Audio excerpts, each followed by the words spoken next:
Hello everyone, my name is Saif Abu Al-Dahab. I am attending Central Piedmont Community College and am currently taking English 112 with instructor Bastian. Today, I will be talking about a topic in which everyone is familiar with and has seen examples of before, poverty. This video will consist of an analysis along with a comparison of the cities of two states, Charlotte, North Carolina and Detroit, Michigan.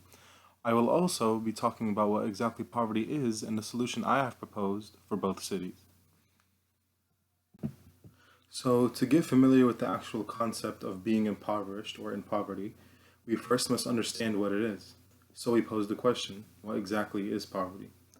Poverty is simply described as being extremely poor. Although the definition may sound simple, it is more complex than one might think. It has always been a recurring problem and a topic of heated debate in not only the United States, but the world. It is undoubtedly a horrible fate anyone suffers. It can even span through generations, called multi-generational poverty. Poverty also has many different dimensions spanning from employment poverty, income poverty, and many more. But multidimensional poverty is mainly described as a sort of categorical type of poverty. If a city, country, or place suffers more types of poverty, they are considered to have a case of multidimensional poverty. We will discuss this as we get into Detroit's poverty analysis. So, now that you are familiar with what poverty actually is, what effects it can have on generations, and noting that it has multiple dimensions to it, we can now analyze Detroit's poverty, the solutions that have failed, and what caused the poverty. Now we will finally analyze Detroit's poverty. It is the nation's poorest city today because they suffer from multidimensional poverty. Therefore, they suffer from poverty of all kinds due to the auto belt crisis that happened after the recession. It has grown like a cancer for the past 60 years with almost 40% of its people below the poverty line. It's not hard to say that the recession's most damaged victim was Detroit, Michigan. In Kurt Metzger's and Jason Booz's analysis of the 2000 census for Detroit, Michigan, Detroit exhibited every factor of poverty defined by economists worldwide. Although Detroit's poverty has been increasing since the 1960s, the study also concluded in areas around Detroit that poverty has been decreasing by 26%. This could be due to selective business ordeals that may have been affecting those certain areas. What shocked economists the most was that the increase and decrease in poverty in Detroit held for all person categories, elderly, families, individuals, etc. This led economists to believe that the automobile market affected the city of Detroit in more ways than one. In fact, this belief turned out to be true. Misfiling of taxes from the auto industries, including General Motors and a small plant for assembly, caused a ripple effect, affecting the surrounding citizens of that area. Immediately, General Motors explained themselves, but shareholders in the auto factories began to pull out and Detroit's economy plummeted between 2008 and 2010. People filing for benefits were declined, people well off before were impoverished, and Detroit's infrastructure began to slowly suffer, as factories and buildings began to rot, be abandoned, looted, and demolished. So, now we ask the question, who exactly are the poor in Detroit? Most assume the impoverished in Detroit are lazy, uneducated, and dependent on the government. In reality, however, according to Sandra Svoboda, pictured above, on her study on the poor in Detroit, well over 77% of Detroit have a high school degree and a little over 13% have a bachelor's degree. Many would love to have a job suited for them, but many can't find any or are unable to due to constraints such as children, addiction, and mental health deficiencies. Jessie Robinson, pictured above, a college-educated woman now working as an office administrator at the Capital Area United Way in Detroit, makes just over $40,000 annually. This may seem like a fair salary for a married city worker, but just her insurance devours over a quarter of her salary. Along with her three stepchildren, she makes barely enough to even remotely sustain her family. They have one car, and she even has had to lower their food budget to about $200 a month for the 5 total people living in the rented house. So, as you can see, the poor in Detroit are not a bunch of lazy people that do nothing. They depend on the government because they need to, not because they want to. They make barely enough with the degrees they have. For a bachelor's degree, it's estimated that you might make about $60,000. And with the 13% of people that may have it there, really aren't making much. In a report by the American Community Survey, poverty across Detroit mainly ranged from the ages of 25 to 61. In that same survey, they found extreme gaps in these 5 categories: limited education, low household income, household employment, lack of health insurance, and low income areas. These mainly affected minorities. These race gaps and these different dimensions of poverty show exactly who is suffering in Detroit, and that is mainly minorities. African Americans and Hispanics seems to be suffering the most disadvantages when it comes to these five categories. While only 38% of white adults suffered from at least one of the five disadvantages, 70% of African Americans and Hispanics suffered from at least one of the five disadvantages. Seeing how these disadvantages shift in the diverse ways they group together by race and place will give a more nuanced picture of poverty in not only in Detroit but America today. Detroit's automobile crisis is arguably the worst moment that has ever happened during the recession of 2008. General Motors in 2008 filed for Chapter 11 bankruptcy and would become the largest corporate bankruptcy in all of American history. 5 years later, Detroit followed and declared Chapter 9 bankruptcy, also becoming the largest city bankruptcy in American history. Since the growth of the automobile industry was growing rapidly before the recession, the UAW, or the United Automobile Workers Union, was formed. Keith Allen Carter infers that the recession could have been easily foreshadowed if it had not been for the automobile industry hiding behind Detroit's already crumbling economy and the riots and negotiations happening between the UAW and employers for better pay and better working conditions. The sheer impact of General Motors declaring bankruptcy, Carter states, quote, rocked Wall Street. Not only within the United States, but the bankruptcy formed a global shockwave so bad that investors feared that any company would go bankrupt at any given time. The timing of the decline for both General Motors and Detroit paralleled one another, but both were over 40 years apart. The first decline of Detroit happened during the 1968 riot, where a mass of business left the city of Detroit and white citizens living there also left. After this, Detroit became a primarily African American dominated city in 1971, along with Hispanics flooding into Detroit as well. This explains why presently Detroit's population contains a mainly minority population. The decline of the Rust Belt city of Detroit furthered the decline of the whole auto industry, and smaller companies in Detroit began filing for bankruptcy, and would soon name Detroit as America's most miserable city. 38.1% of Detroit's citizens were now living below the poverty line. The automobile industry was Detroit's economic heart. It completely fell apart and destroyed the entire infrastructure of Detroit and its people. We will now begin to talk about solutions Detroit has tried, two in particular. Before we started analyzing Detroit's poverty, we mentioned that it has multiple dimensions. Detroit's poverty is a special kind because of the multiple dimensions it contains: low-income families, health insurance poverty, basic survival poverty, etc. This multi-dimensional poverty in Detroit makes the solution more complex to achieve, at least according to Jackson Bartlett, working for the Detroit Works Project. Planners, developers, and state officials argue that the only way Detroit can pick itself up from the ashes is to disassemble itself completely. This is our first method, meaning that every neighborhood or abandoned piece of land be demolished and given to investors who will revive, so to speak, Detroit's once booming economy. This disassembly has already begun enrolling quickly, but has failed horribly due to budget cuts. Many residential activists from Detroit Works Project hasn't had the chance to even consider or properly negotiate other creative ideas for reviving Detroit. Assembly failed due to poor planning, budget restrictions, and regulations set in the city. We now move on to the second possible solution that Detroit has proposed for reviving its economy. Detroit's second solution is actually the opposite of the first: rehabilitation of the abandoned buildings.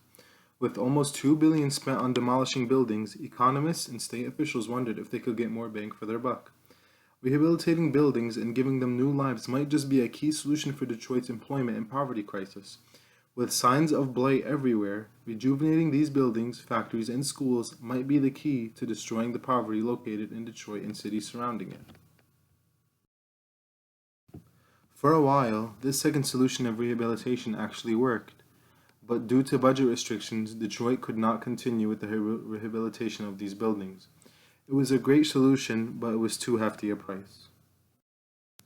Since Detroit's poverty is special, it is hard to come up with a foolproof solution guaranteed to work. In short, it is best to say that the citizens of Detroit over the past years have dealt with two of the worst recessions in American history. The automobile crisis and the Rust Belt pelted Detroit when it was already at its weakest. The knowledge gained from these studies and articles prove that Detroit citizens and state officials must create a concrete solution that will benefit all, not just one side, as seen in the automobile crisis. Cooperation and not competition, companionship and not segregation, togetherness and not confrontation should be fixed into the hearts of both citizens and officials.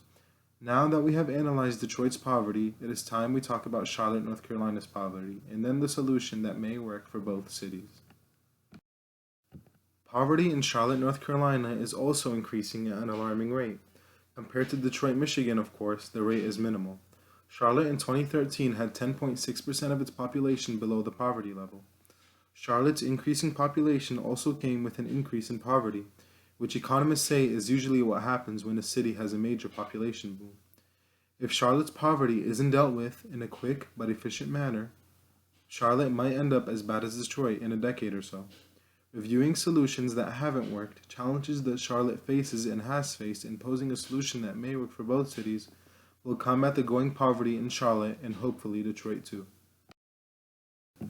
As stated before, according to the U.S. Census Bureau in 2013, Charlotte in 2011 had 10.6% of its population, of 800,000 people, were below the poverty line, which is about 85,000 people. After Charlotte's long period of population and income growth, the recent recession hit Charlotte just as hard, if not harder, than other major cities. Although prosperity and more economic growth were thought to grow out of the population boom, the economic growth in Charlotte halted and poverty skyrocketed between the years after the recession. Charlotte's poverty line was similar to the federal poverty level in 2013, which was $18,552 per year. In order to live in health, though, and survive, employees would have to earn $48,680 for a family consisting of 3 people. Poverty and population in the years after the recession were in direct positive correlation with each other.